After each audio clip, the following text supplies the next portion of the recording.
어제 가정예배를 드릴 때에 또 그래도 아빠가 뭔가 멋지게 보이려고 요즘은 참 사역반 과제가 로마서 8장을 암송하는 거거든요. 그래서 멋들어지게 폼 잡으면서 8장 1절부터 암송을 시작을 했습니다. 그런데 8장 1절부터 그러나 이제로 그러므로로 시작되는데, 제가 그런즉 이제로 시작해서 아내가 바로 틀렸다고 지적을 했고, 제가 원래 암기 능력이 탁월한데, 죄송합니다, 암기 능력이 보통인데, 그런데 중간에 제가 어떻게 암송했냐면요, 제가 지금 생각해도 끔찍합니다. 성령의 생각은, 육신의 생각은 사망이요, 성령의 생각은 사망이요라고 했다가 우리 아이들이 다 뒤집어졌습니다. 여러분 모르시는군요, 이 구절. 원래 구절은 성령의 생각은 생명과 평안이니라 라고 되거든요. 생명과 평안. 여러분, 만약에 우리가 위급할 때에 우리가 여러 생각을 하잖아요. 근데 만약 우리의 생각이 육신의 생각으로 시작돼서 사망의 열매를 맺는다면 여러분, 우리는 제대로 위기를 대처할 수 없었을 겁니다. 반대로 위기 상황에서 성령의 생각을 해서 생명과 평안의 열매를 맺는다면 우리 위기도 극복하고 좋은 열매를 맺을 수 있겠죠. 안타깝게도 여러분, 위급한 상황이 되면 우리는 하나님을 찾기보다는 오히려 인간을 신뢰할 때가 더 많습니다. 오늘 본문에 있는 아하시야 왕이 그 대표적 사례입니다. 오늘 본문에 이 아하시야라는 임금은요, 북왕국 이스라엘의 제8대 왕입니다. 어느 날 그가 사마리아 궁에 다락 난간에서 떨어졌습니다. 큰 부상을 입었고 아마 골절상, 또 아마 내장도 여러 가지 상해를 입었을 것 같습니다. 그러면 침상에서 이제 막 고통 중에 몸부림치고 있는데, 자, 이때 아하시야가 우리 같으면 얼른 섬김이, 또 우리 목사님 요청해서 기도받았어야 하는데, 글쎄 이 아하시야는 이스라엘의 왕, 또 자신의 아버지 아합은 하나님께서 기근을 멈추시고 비를 내리시는 것도 경험했고, 또 하나님의 불이 물로 가득한 제단도 불태운 걸 보았을 텐데, 그러나 그는 여호와를 찾지 않고 어떻게 했습니까? 바로 우상을 찾아다닙니다. 우상. 그 당시에 이 사람 눈에는 옆나라 블레셋의 에글론이라고 하는 중심 도시가 섬기는 바알세붑이란 우상, 뭔가 용할 것 같아서 급하게 대사들을 보냅니다. 그리고 내가 이 병에서 나을 수 있을지를 물어달라고 그를 요청합니다. 아마 대대로 신앙생활하면 잘 모르겠지만, 여러분 저처럼 이제 불교 무속 가문에서 자란 자들은 이거 굉장히 잘 알아요. 뭔가 문제 있으면 점쟁이 찾아가고요, 용화무당 찾아가거든요. 그때에 하나님은 이스라엘의 살아계신 하나님, 그 면전을 무시하고 우상을 찾아간 이를 향해 엄한 징계의 말씀을 선포하십니다. 3절 그리고 4절 보시게 되면 여호와의 천사가 엘리야를 통하여 이렇게 외칩니다. 이스라엘의 하나님이 없어서 너희가 죽은 우상에게 물으러 가느냐. 여러분, 그동안 이 이스라엘 아하시야가 왕이 된 것 하나님이 하신 것, 그들의 영토 또한 하나님이 선물로 주신 것, 또한 그들이 누리는 모든 것들 다 하나님의 선물이었거든요.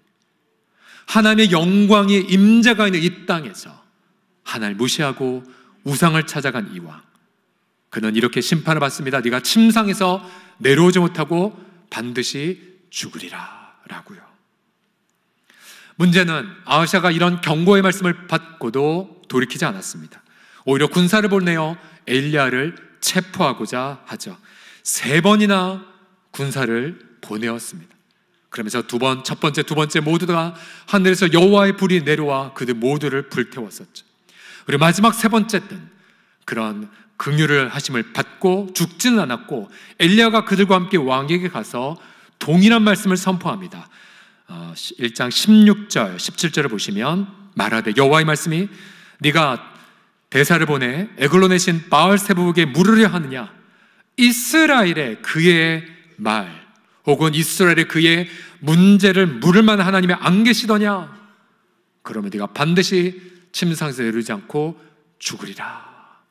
그리고는 아하시야는 재위 2년 만에 결국 침상에서 비참하게 죽습니다.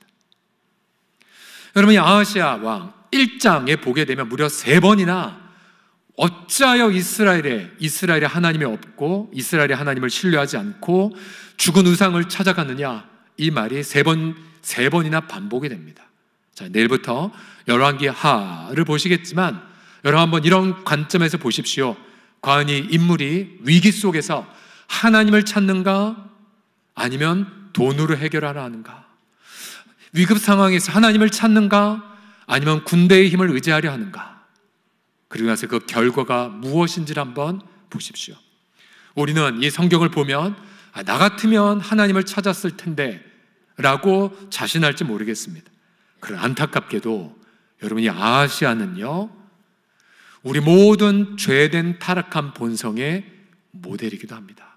아하시아가 아니라 바로 서경철이, 바로 저와 여러분이 모두가 다 위급할 때에 하나님을 찾지 않는 본성을 갖고 있습니다.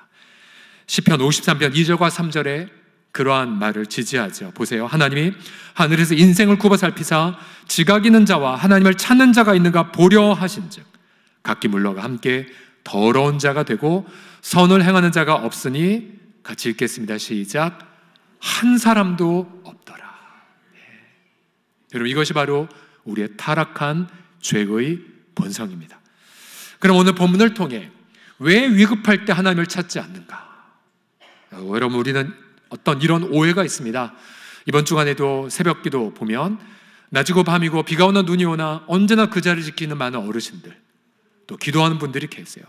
그러면 그들이 뭔가 다른 이보다 신앙심이 높거나 뭔가 의지가 탁월해서 그렇게 기도를 할까요? 그렇지 않아요. 그렇지 않아요. 저와 여러분 모두가 원래 우리의 죄된 타락한 본성은 하나님을 마음에 두지 않습니다. 오히려 우리는 죽은 우상을 좇는 본능이 다 있죠. 왜 위급할 때 하나님을 찾지 않는가? 우리 반면교사로 본문의 교훈을 찾아봅시다. 우선은 왜 찾지 않냐면요, 아직 깨지지 않아서입니다. 함께 따라해 주시겠습니까? 깨지지 않아서. 시작. 자, 깨어진 사람이란 어떤 뜻이냐면요, 자기 결점과 자기 죄에 민감한 사람입니다. 깨지지 않은 사람은 자신의 결정과 자신의 죄는 보지 않고 타인의 결정과 타인의 죄만 보는 자입니다. 그래서 깨진 사람은 언제나 자신을 돌아보는 게 더 빠릅니다. 가령 아하시아의 아버지 아합을 한번 생각해 보십시오. 그는 우상 숭배자의 악한 왕이었지만 그래도 아들보다는 무려 10배 이상, 약 20년 가까이 제위 통치를 했거든요. 왜 그런 거 보면 그래도 이 아합은 무언가 자기를 돌아보는 게 조금은 있었습니다. 예를 들어 열왕기상 21장 27절에 보시게 되면 아합이 나봇의 자기 백성의 한 포도원을 사람을 죽이고 뺏었거든요. 그러자 하나님은 준엄하게 너와 네 가문이 완전히 심판받으리라고 선고합니다. 그러자 아합은 그 말을 듣고는 자신을 겸허하게 돌아봅니다. 아합이 심판의 모든 말씀을 들을 때에 그의 옷을 찢고 굵은 배로 몸을 동이고 금식하고 굵은 배에 누우고 또 풀이 주고 다녔습니다. 문제 많은 왕이었지만 그래도 적어도 자신을 돌아볼 그런 반성을 할 수 있는 왕이었죠. 그러자 긍휼이 많으신 하나님은 이렇게 선고하시면 21장 29절 보시면 아합이 내 앞에서 겸비함을 네가 보느냐? 그가 내 앞에서 겸비함으로 내가 재앙을 저희의 시대에는 내리지 아니하겠고 그 아들의 시대에야 그의 집에 재앙을 내리리라. 그러나 아하시아는 그의 아들이 되었고 아버지가 그렇게 살았던 걸 보았음에도 불구하고 자신을 낮추지 않았습니다. 그는 심판의 말을 듣자 정말 심판의 칼을 들어 자신을 치는 것이 아니라 엘리야를 잡기 위해 군대를 보내었죠. 결국 아하시아는 왜 이렇게 빨리 2년 만에 죽었냐? 이처럼 깨지지 않은 마음으로, 완고한 마음으로 심판의 칼을 이웃에게 휘둘렀기 때문이었습니다. 과연 나는 깨어진 자인가? 뭐를 보면 알 수 있습니까? 과연 남의 허물보다 내 허물을 먼저 보는 자인가? 예수님 마태복음 7장에서 이렇게 유명한 말씀으로 우리를 경고하고 계십니다. 다 같이 읽겠습니다. 시작. 비판을 받지 아니하려거든 비판하지 말라. 네가 비판하는 그 비판으로 너희가 비판을 받을 것이요 너희가 헤아리는 그 헤아림으로 너희가 헤아림을 받을 것이니라. 어찌하여 형제의 눈 속에는 티는 보고 내 눈 속에 있는 올 들보는 깨닫지 못하느냐. 그러면 부부관계가 성숙해질수록 어떤 사람입니까? 그렇게 어떤 심판, 비판을 자신에게 먼저 향하는 거죠. 내가 뭔가 돌아볼 게 있나. 여러분, 그런 부분은 다투더라도 그래도 더 깊은 성숙을 경험합니다. 그러나 자신의 거대한 결점은 안 본 채 항상 배우자의 작은 티만을 지적하는 부부, 여러분, 그 부부는 얼마나 아픔을 겪고 또 그러한 것을 보는 자녀들은 얼마나 아픔의 지옥 같은 가정을 경험할까요?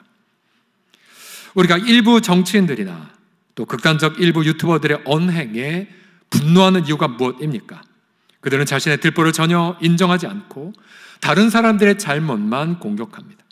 여러분, 성숙한 민주사회가 되려면 여러분, 심판의 칼날을 먼저 자신에게 대어야 되거든요.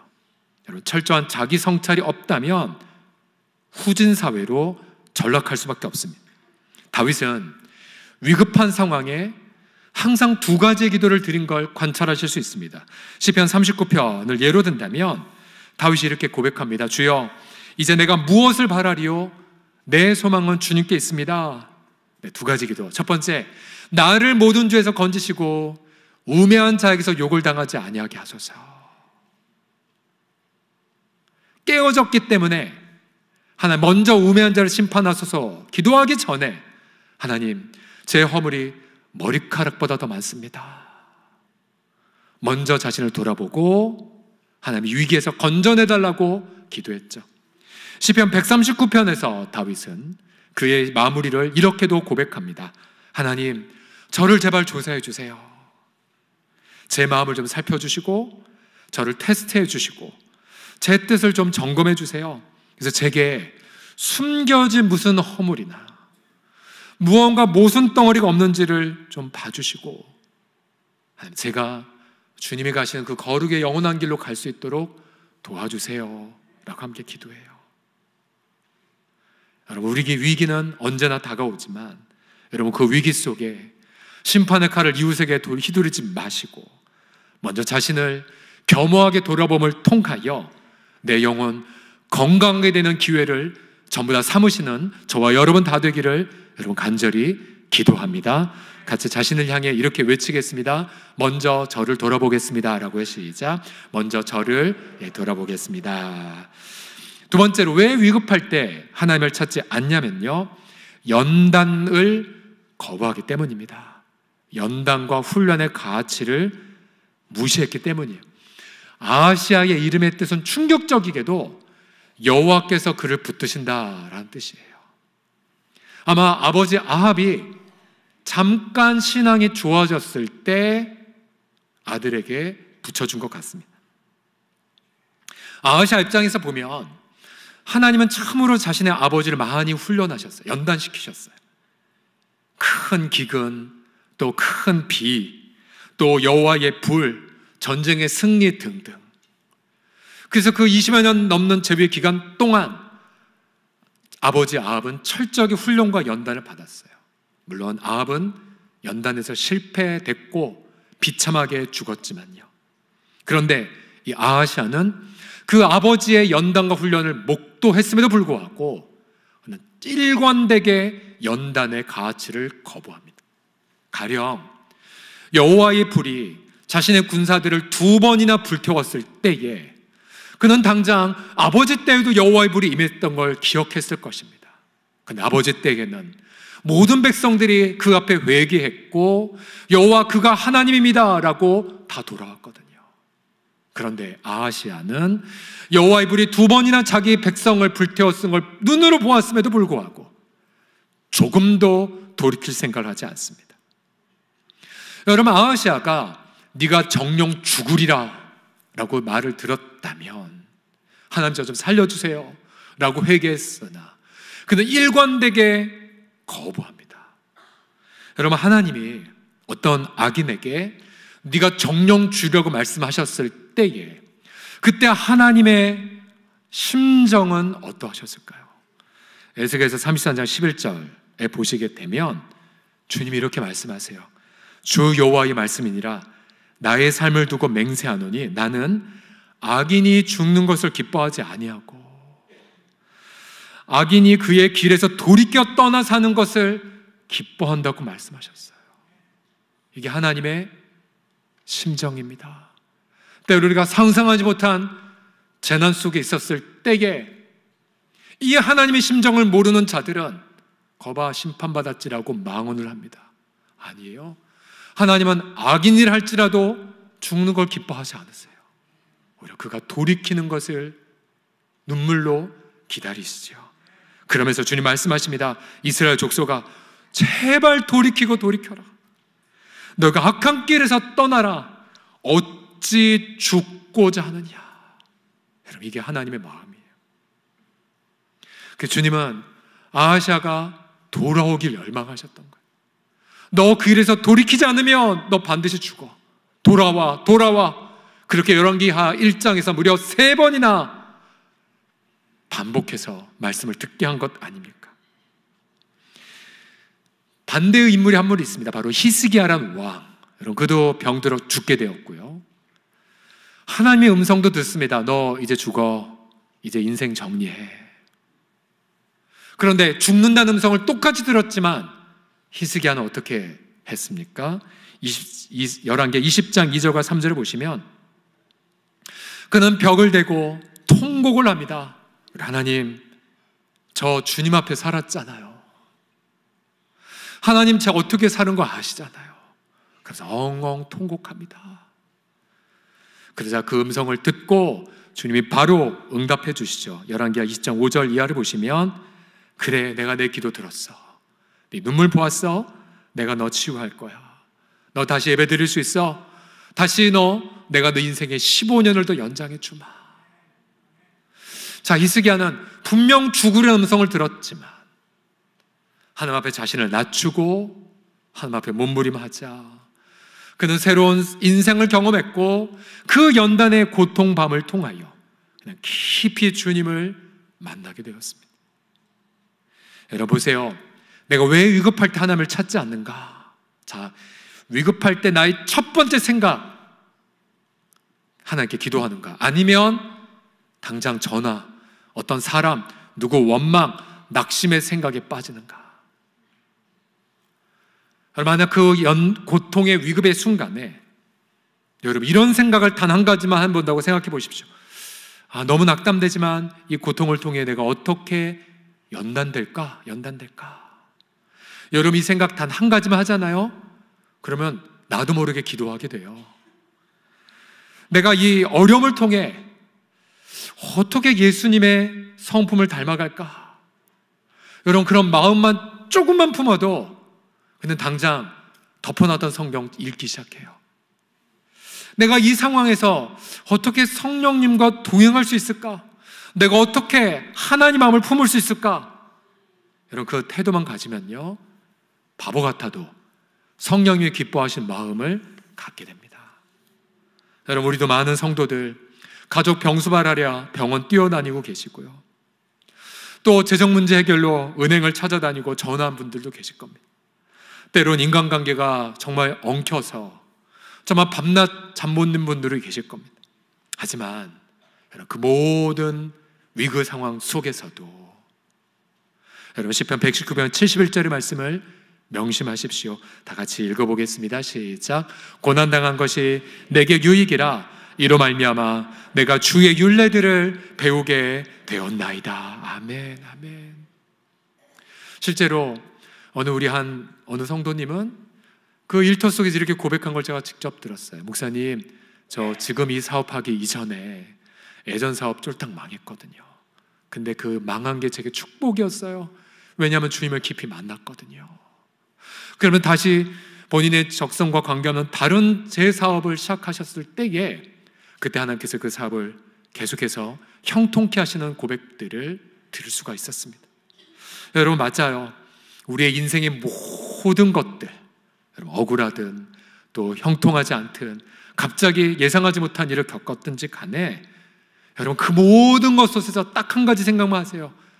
이 고난 넘어 내가 어떻게 예수님을 닮아갈 것인가. 로마서 8장 28절 29절 보세요. 우리가 알거니와 하나님을 사랑하는 자 곧 그의 뜻대로 부르심 입은 자들에게는, 그 다음 이 모든 것은요, 모든 것을 읽으시면 안 돼요. 모든 것, 이 정도 다 약해요. 정말 여러분 인생의 모든 것을 다 집어넣어서 읽으셔야 돼요. 모든 것이 합력하여 선을 이루는데, 그 선이 뭐냐? 29절에 말하죠. 하나님이 같이 읽겠습니다. 시작. 하나님 미리 아신 자들을 또한 그 아들의 형상을 본받게 하기 위하여 미리 정하셨으니. 할렐루야. 이게 무슨 뜻이에요? 환난 이전에, 억울한 일 이전에 나 같은 죄된 본성을 가진 자가 하나님의 아들을 닮게 하시는 계획이 먼저 있으셨대요. 그리고 억울한 일이든 아픈 일이든 모든 걸 맞물려서 결국은 우리 속에서 예수님의 형상을 빚어 가고야 마신대요. 여러분, 상상해 보세요. 이 위급한 일 너머에 여러분 예수님의 성품으로 빛나고 있는 그 장면을요, 여러분 상상이 되세요? 이 위기 너머에 예수님처럼 온유하고요, 이 어둠 너머에 예수님처럼 사랑하고요, 여러분 이 절망 너머에 예수님처럼 기도하는 모습을 한번 상상해 보세요. 여러분이 조금이라도 상상하는 그 순간 하나님이 기뻐하세요. 그리고 성령을 부어주세요. 그리고 깊이 기도하는 여러분을 발견하게 되실 것입니다. 그래서 여러분 어떤 환난 속에서도 훈련, 연단의 가치를 잊지 마시기 바랍니다. 그런 은혜 속에서 예수 형상을 닮아가는 감격을 누리시기를 예수님의 이름으로 축복합니다. 자, 옆 사람 보면 이렇게 축복하겠습니다. 성도님은 예수님처럼 빛날 운명이십니다라고 하겠습니다. 시작. 예, 성도님 예수님처럼 빛날 운명이십니다. 아멘. 마지막으로 왜 위급할 때 하나님을 찾지 않는가? 마지막 결론은요, 죽지 않아서 그래요. 죽지 않아서. 자, 뭐가 죽지 않았냐와 연관해서, 자, 여러분들의 섬김이들이 사랑방 보고서를 잘 제출해 주시는데요, 어느 남성 사랑방 이런 질문이 올라왔어요. 아니, 자기를 부인하라, 죽이라고 얘기하는데 하나님의 영이 내 안에 계신데 잘 이해가 안 됩니다 라는 질문이 있었어요. 좋은 질문입니다. 자, 여러분 간단해요. 우리 예수 믿는 성도에게 두 가지 본성이 있어요. 첫 번째는 죄된 본성. 우리는 태어날 때부터 죄인이고요, 존재 자체가 죄인입니다. 타락한 본성은 하나님 마음에 두지 않습니다. 타락한 본성은 하나님보다 나를 하나님으로 삼습니다. 타락한 본성은 내가 신입니다. 하나님을 싫어해요. 기도 안 해요. 하나님과 관련된 신령한 일 실증냅니다. 이게 첫 번째 본성. 그런데 우리는 또 새로운 본성을 받았어요. 거듭난 심령, 새로운 사람, 예수님과 하나 된 나, 성령에 충만한 나. 그래서 여러분, 죽이라는 게 뭐겠습니까? 1번일까요? 2번일까요? 당연히 1번이죠. 죄된 본성은 죽이고, 자, 이렇게 거듭난 나는 날마다 살리고, 이거죠. 죽이는 것. 자, 그런데 문제가 여기 있습니다. 자, 청교도 목사님이신 토마스 왓슨, 오늘 설교와 연관된 말을 이렇게 하셨는데요, 보세요. 고난 중에도 사람들 하나님께 무릎 꿇기를 어떻게 해요? 거부해요. 이게 타락한 본성이에요. 찾지 않는다니까요. 그래서 고난이 아니라 은혜가 사람을 하나님께로 인도한다. 오직 성령께서 역사하실 때에만 인간의 마음이 어떻게 하나님을 향한다는 거예요. 여러분, 의지가 없어서 기도 안 한 게 아니셨어요. 타락한 본성이 여전히 너무 많이 살아있기 때문이었죠. 그래서 여러분, 이 타락한 죄된 본성은요, 예수 믿는 순간부터 죽이기 시작해야 되고요, 또 신앙생활 10년, 20년, 30년, 40년을 했다 할지라도 여전히 살아 있습니다. 이른바 잔존하는 죄의 게릴라들이.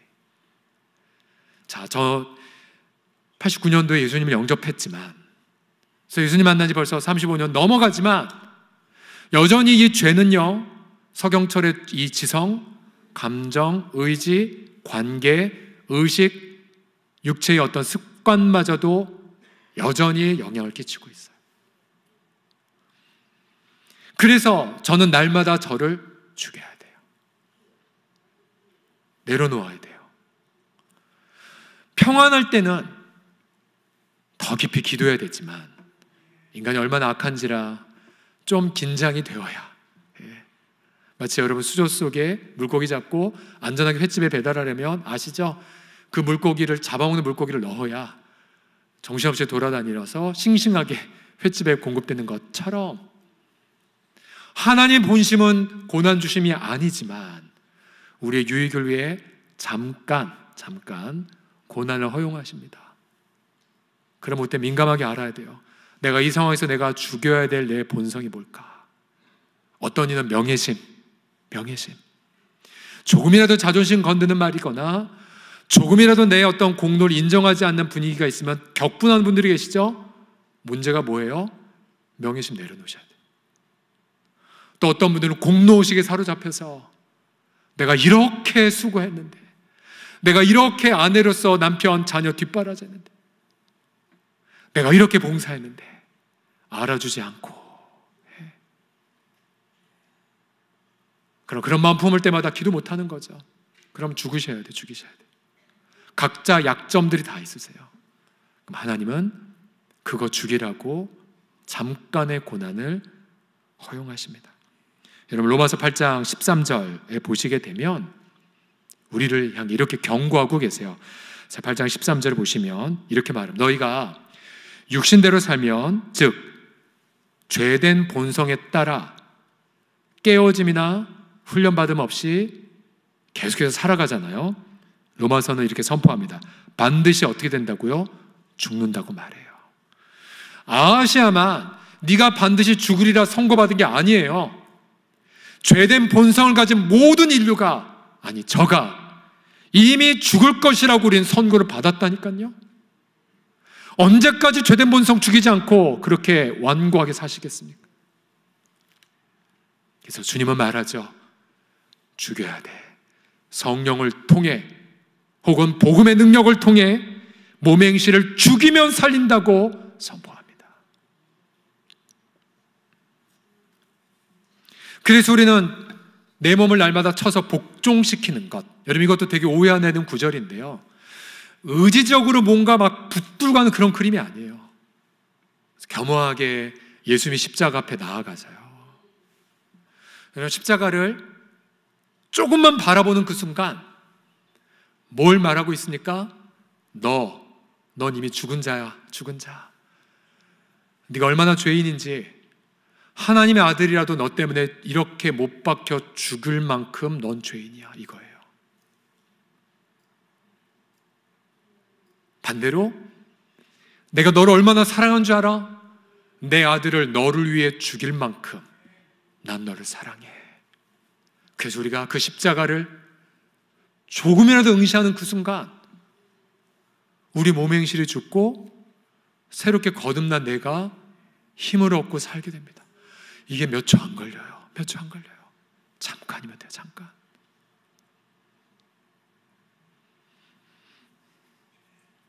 이제 우리가 제자반 이번 주에 이제 시작을 하고요. 이제 사역반도 이제 사역반을 벌써 3번 모였어요. 그러면 우리 목사들 먼저 우리가 공부하거든요. 우리가 항상 기도하는 게 있어요. 우리는 교사로 있는 것이 아니라 우리도 함께 훈련받게 해달라고. 목회자들이 먼저 나를 내려놓고 나를 죽이고 예수를 사는 훈련의 모범을 보이게 해달라고 먼저 몸부림하고 있습니다. 사역반 이제 암송하잖아요. 그래서 저도 암송 카드 놓고 운전할 때도 계속 암송하고. 예. 암송하니까 딴 생각을 할 기회가 없더라고요. 계속 암송하고, 오늘 아침에도 새벽에 일어나서 이제 여기까지 교회까지 뛰어오는데 8장 1절 11절 말씀을 2번 절반 정도 암송하니까 딱 오더라고요. 근데 되게 성령 충만해지고요. 마치 동양의학적 관점에 보면 막힌 기와 막힌 혈이 뚫리는 경험을 조금 하는 것 같습니다. 아직은 다 뚫리지 않았어요. 예.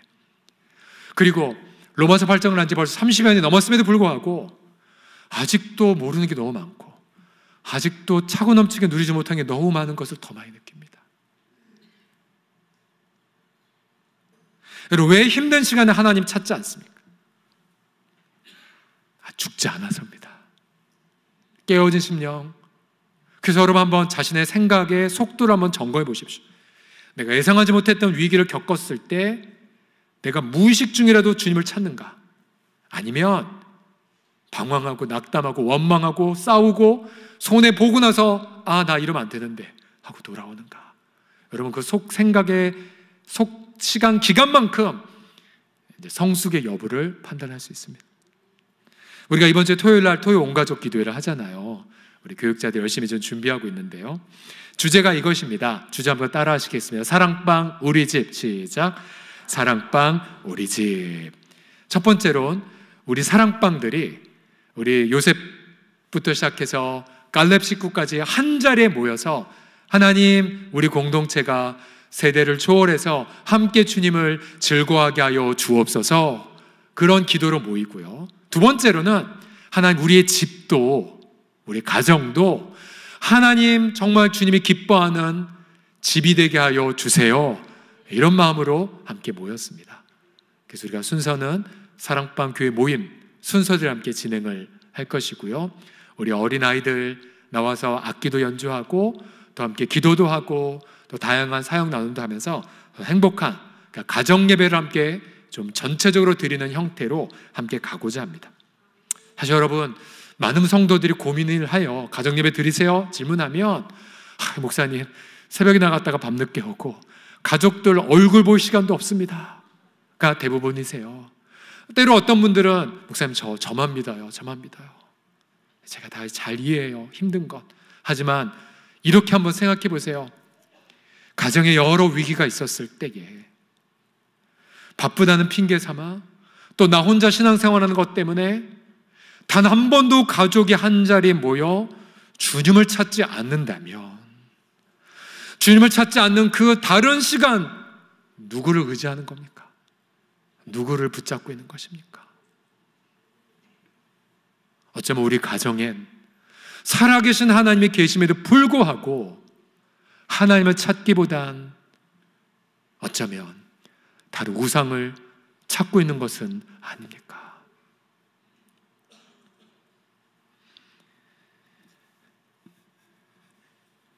이번에 우리 새가족들 함께 교제하시면서 사실은 저희가 더 많이 배웠어요. 왜냐하면 새가족분들의 마음속에 있는 하나님의 마음을 우리 함께 배웠기 때문에 그래요. 그리고 더 많이 회개하는 것 같아요. 우리가 이런 마음으로 살아야 되는데, 이렇게 겸손하게 또 이렇게 사모하며 살아야 되는데. 정말 감사한 것은요, 새가족분들이 한 분 한 분 오실 때에 어느 한 가정은요, 이제 믿지 않는 가정이었는데 함께 어린이집에 다니는 학부모가 우리 교회 성도였고 또 그 자녀를 등원시키는 돕는 분도 우리 성도였고 또 어린이집 교사도 우리 교회 성도였고, 너무 감사한 것은 이 가정이 그 분들을 볼 때마다 마음을 더 열면서 이런 분들이면 교회 다니고 싶다는 마음을 가지셨대요. 그래서 너무 감사했어요. 천사 같은 분들만 그 주변에 계셔서. 사실 저도 그렇지만 안 그런 분들 계시거든요, 일부. 그런데 너무 감사했었어요. 그러면서 이건 하나의 메시지라는 생각이 들었습니다. 그렇구나. 다들 전도가 안 되고 다들 교회가 어렵다고 하지만 아니에요.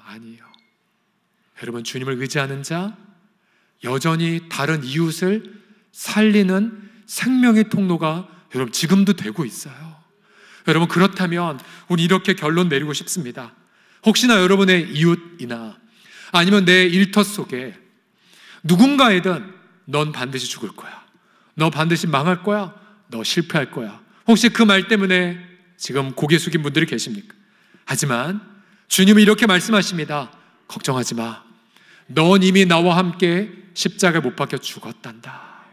네가 이미 죽었기에 너는 성령을 통해 몸의 행실을 죽이고 나와 함께 동행하자꾸나.